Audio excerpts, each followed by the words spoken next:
I recently wrote a story about all these bias reporting systems that have cropped up at the state level. So they're not run by universities, they're run by actual cities and states, so that people can effectively report their neighbors for wrongthink. And of course, they say, most of them, not all, but most of them say that they're not collecting names and that identifying information is kept private. And this is just about tracking data and statistics on hate, because this can somehow be used to help predict hate crimes. So it's actually kind of like predictive policing. It's almost like woke minority Yeah. report, right? And I'm serious. They say all of this stuff. And that, that's at the state level. There might be certain things Trump And could do about you it. recorded yourself calling one of those hotlines.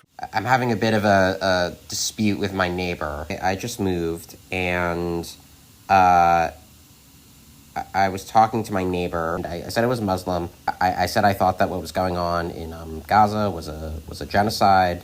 And then the next day, my neighbor puts up a huge Israeli flag, uh, like on his front door, and it felt very targeted. If you feel like there is an expression of animus against your religious beliefs, then that's a bias incident. And I want to center your perspective.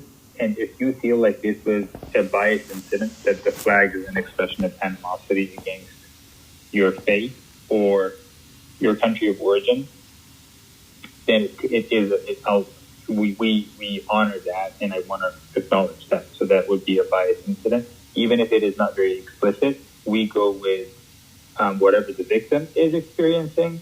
And if your sense is that this is based on a discrimination against your faith or your country of origin, then we'll take that. That's how I would document it. You said you would log this as a bias incident? That's how you are reporting it. Yeah. So I would honor your perspective. Okay. So that'll like go into the state's like database or whatever it is of this, so that there's like a record that this happened. Right. And it would go in the state database. This is the other thing I want to ask you, just if there were any other resources you could direct me to, because honestly, it can be kind of isolating. There's all this Zionist propaganda out there, and I just it really upset me, and I wasn't really sure exactly where else to turn. As a victim of a bias incident, you qualify for mental health support.